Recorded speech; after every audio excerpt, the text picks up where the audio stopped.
Hello students, today we will discuss logarithm. Some important questions. Question number 1. Find x for which log 2x plus 1 to the base x minus 1 is defined. Multiple choice question है.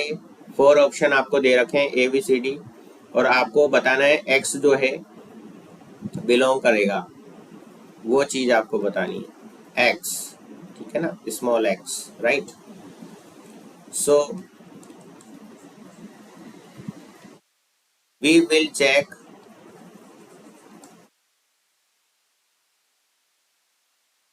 when log 2x plus 1 to the base x minus 1 is defined. तो आप ये जानते हो ये कहाँ define होने के लिए क्या क्या जरूरी है. जो बेस होता है वो ग्रेटर देन 0 होना चाहिए और जो बेस है वो नॉट इक्वल टू 1 होना चाहिए और जो आपका आर्ग्यूमेंट दे रखा है 2x प्लस 1 वो ग्रेटर देन 0 होना चाहिए. तो यहाँ से आपको क्या पता लगेगा, x ग्रेटर देन 1 पता लग गया यहाँ से. तो आपको ठीक है, यहाँ से आपको पता लगा x नॉट इक्वल टू 2, क्योंकि इस -1 को इधर ले जाएंगे तो +2 हो जाएगा, ठीक है ना. 1 + 1 क्या हो जाएगा, 2 हो जाएगा. तो x की वैल्यू 2 नहीं होनी चाहिए, x की वैल्यू 1 से बड़ी होनी चाहिए. एंड यहाँ से आपको पता लगा है कि x ग्रेटर देन -½ होना चाहिए, ठीक है. तो हम क्या कह सकते हैं, x जो बिलोंग कर रहा है 1 से इनफाइनाइट फॉर दिस कंडीशन, क्योंकि 1 से बड़ा का क्या मतलब हो गया, 1 से इनफाइनाइट हो गया. और यहाँ तो x नॉट इक्वल टू 2 है, यानी कि इस इंटरवल में x 2 नहीं होना चाहिए, 2 को छोड़कर, यानी कि एक्सेप्ट 2. एंड इसके अकॉर्डिंग क्या हो गया, x belongs to -½ to infinite. अब इन तीनों का आप करोगे इंटरसेक्शन का मतलब हो गया आपको कॉमन चीज आपको ले लेनी है. जैसे इस फर्स्ट इंटरवल और इस वाले में आपका क्या कॉमन है, 1 टू इनफाइनाइट कॉमन है. और ये तो आपको लेना ही है कि x आपका क्या होना चाहिए, 2 नहीं होना चाहिए, ठीक है. तो x belong to 1 to infinite हो गया एक तो, और एक हो गया आपका x नॉट इक्वल टू 2.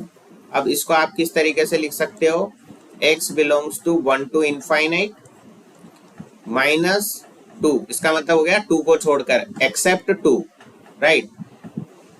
और इसको हम कैसे लिख सकते हैं, और हम इसको ऐसे लिख सकते हैं, x belongs to 1 to 2 union 2 to infinite. क्योंकि ये स्मॉल ब्रैकेट का क्या मतलब होता है कि ये इंक्लूड नहीं है, यहाँ पर 2 इंक्लूड नहीं है और यहाँ पर भी 2 इंक्लूड नहीं है, ठीक है. तो इसको हम इस तरीके से भी लिख सकते हैं. तो हमको ऑप्शन में तो इस तरीके से लिखा हुआ है, ठीक है.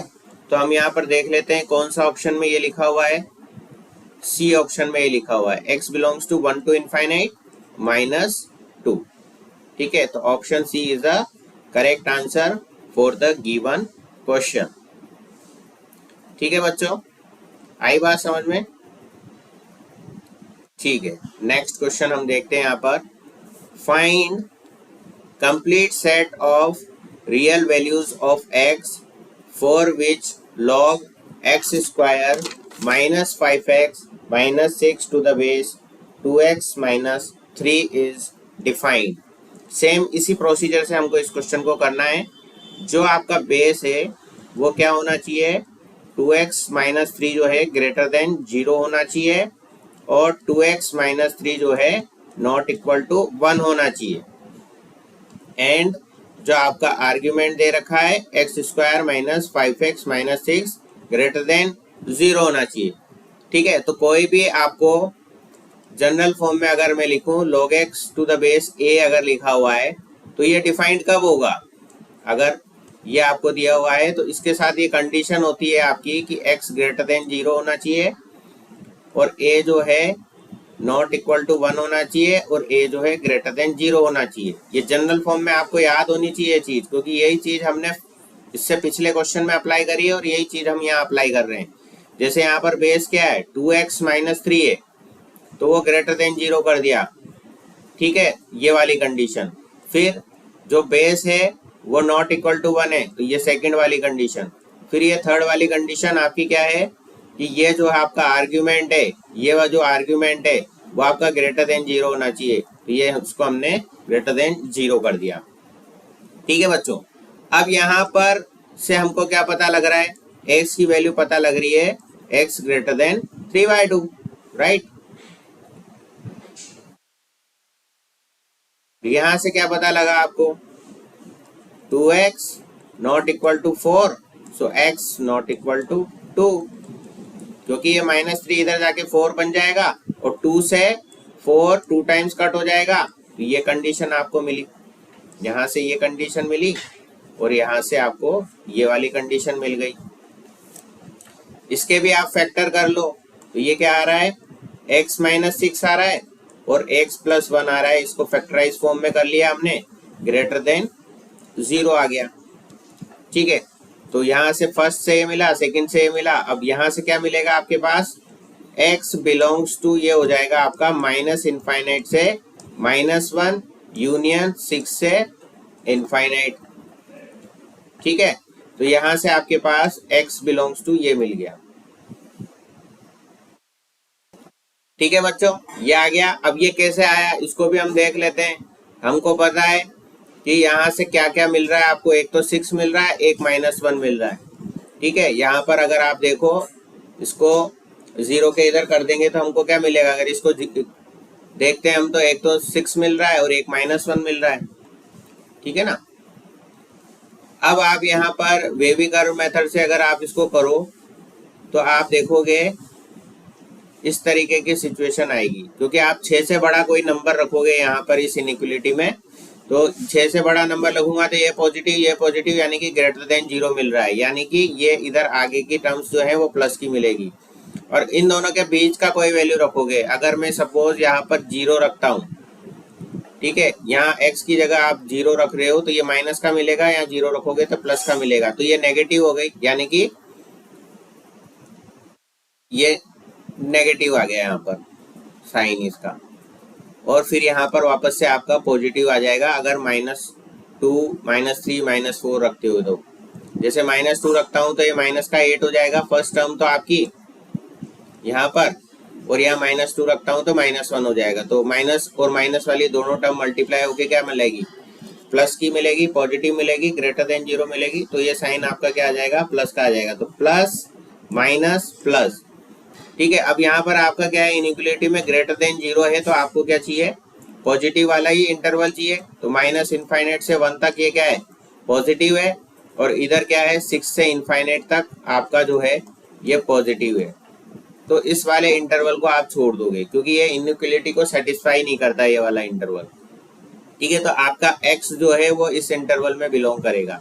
यही चीज आपने यहाँ पे लिखी है, -∞ to -1 union 6 to infinite, right. तो इस तरीके से हम यहाँ पर x की वैल्यू फाइंड आउट कर लेंगे। अब देखो आप इन तीनों में जो इंटरसेक्शन वाला पार्ट है वो आप ले लोगे। इसको आप कैसे लिख सकते हो, x बिलोंग्स टू 3/2 से लेकर इनफाइनाइट तक। ठीक है, x नॉट इक्वल टू 0 आ गया और x belongs to -∞ to -1 union 6 infinite आ गया। ठीक है, अब इनको आपको लिखना है यूनियन करके। तो यहाँ पर आप देखो 2 तो आपको लेना ही नहीं है और 3/2 से बड़ा लेना है आपको, और यहाँ पर ये वाली इंटरवल है, तो सिर्फ इंटरसेक्शन वाला इंटरवल जो आ रहा है वो आपको क्या दे रहा है, x बिलोंग्स टू, यहाँ लिख दो intersection gives x belongs to 6, infinite आपका जो है फाइनल आंसर आ रहा है इसका। ठीक है, so complete set of real values of x आपकी क्या है, 6 to इनफाइनाइट है, क्लोज इंटरवल, यानी कि 6 और इनफाइनाइट इंक्लूड नहीं है। ओके, तो इस तरीके से इस क्वेश्चन को हमको सॉल्व करना है।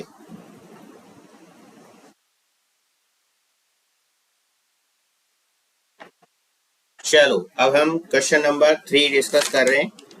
ये भी एक अच्छा सवाल है। यहाँ पर आपको दे रखा है x = log 16 to the base 1 by 2, y is equal to log 10 30 degree to the base 3, z is equal to log 2 plus root 3 upon 2 plus root 3 to the base 2 minus root 3, and p is equal to log 4 to the base 2 to the base 2, right. तो x plus y plus z plus p आपको करना है। तो पहले आप इसको simplify कर लेंगे, फिर ऐड कर देंगे, यानी कि आपको एक्स वाई जेड पी की वैल्यू फाइंड आउट करनी है सबसे पहले, और फिर उनको ऐड कर देंगे। तो हम देखते हैं इसको सिंप्लीफाई करके, कुछ प्रॉपर्टीज हम यहाँ पर यूज में लेंगे। सो सबसे पहले आपको दे रखा है x is equal to log 16 to the base half. तो इसको हम कैसे लिख सकते हैं, इसको हम पहले एक्सपोनेंट फॉर्म में अगर लिखें तो ये क्या हो जाएगा आपके पास 1 by 2 to the power x is equal to 16 आ जाएगा ये। सो ये 2 to the power minus x is equal to 2 to the power 4 हो गया। तो minus x is equal to 4 हो गया, क्योंकि बेस सेम है तो पावर इक्वल हो जाती है। तो x इज इक्वल टू क्या आ गया यहाँ पर, माइनस का 4 आ गया आपके पास, ठीक है। अब उसके बाद आपको दे रखा है y log 2 plus root 3 to the base 2 minus root 3। नहीं, ये तो आपको z दिया हुआ है, ठीक है ना। पहले अब z लिख लिया तो हम z ही निकाल लेते हैं। तो यहाँ भी सेम यही प्रोसीजर हम कर देते हैं, 2 माइनस रूट 3 की पावर z हो जाएगा ये, और इधर आ जाएगा 2 प्लस रूट 3, ठीक है ना। इसको एक्सपोनेंट फॉर्म में कर दिया हमने convert. So 2 minus root 3 to the power z। अब यहाँ पर क्या करेंगे, इसको रेशनलाइज करेंगे तो 2 माइनस रूट 3 से न्यूमरेटर और डिनोमिनेटर में हम मल्टीप्लाई और डिवाइड कर देंगे। 2 minus root 3 to the power z upon यहाँ हो गया 2 माइनस रूट 3, तो एज इट इज आ गया, और यहाँ पर हो जाएगा 2 द स्क्वायर 4 और रूट 3 का स्क्वायर 3, ठीक है। तो ये क्या बन गया आपका, ये तो हो गया 1। अब देखो इसको हम क्या लिख सकते हैं, 2 minus root 3 to the power minus 1 लिख सकते हैं बच्चों।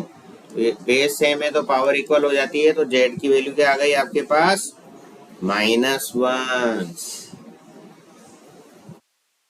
ठीक। अब y की वैल्यू दे रखी है यहाँ log 10 30 degree to the base 3। अब यहाँ पर आपको पता है, वापस से अगेन इसको आप देखोगे एक्सपोनेंट फॉर्म में, तो 3 to the power y is equal to क्या होना है, tan 30 डिग्री होना है। अब tan 30 डिग्री क्या होता है, 1 बाय रूट 3 होना है। तो 3 to the power y is equal to 3 to the power minus half, यानी कि y is equal to minus half. ये आपको मिल गया, ठीक है। उसके बाद p आपके दे रखा है log 4, और यहाँ पर दोनों जगह बेस आपका क्या है, 2 है। तो अब आपको यहाँ पता है log 2, 4 को आप क्या लिख सकते हो, log 2 टू द पावर 2। अब ये 2 तो आ जाएगा आगे, और log 2 आ जाएगा। अब बेस और आर्गुमेंट सेम होता है तो ये वैल्यू क्या होती है, 1 होती है। तो 2 इंटू 1 2 हो गया। तो यहाँ पर इसकी वैल्यू तो क्या है, 2 है, और ये log बेस 2 तो एज इट इज लिख देंगे, और यहाँ आर्गुमेंट बेस सेम हो गया, तो p की वैल्यू भी क्या हो गई, 1 हो गई। अब हमको करना है x plus y plus z plus p, तो ये हो गया -4 माइनस हाफ -1 और 1, ठीक है। सारी वैल्यूज रखी, इसको सॉल्व करा, -9/2 जो है हमारा फाइनल आंसर आया इस गिवन क्वेश्चन के लिए, ठीक है बच्चों। तो इस तरीके से हमको ये क्वेश्चन करने हैं। वीडियो अगर आपको पसंद आया हो तो वीडियो को लाइक करें, अपने दोस्तों के साथ शेयर करें और अभी तक आपने चैनल को सब्सक्राइब नहीं किया है तो चैनल को सब्सक्राइब जरूर करें ताकि इसी तरीके के वीडियो के नोटिफिकेशन आपको मिलते रहेंगे। Okay, bye bye.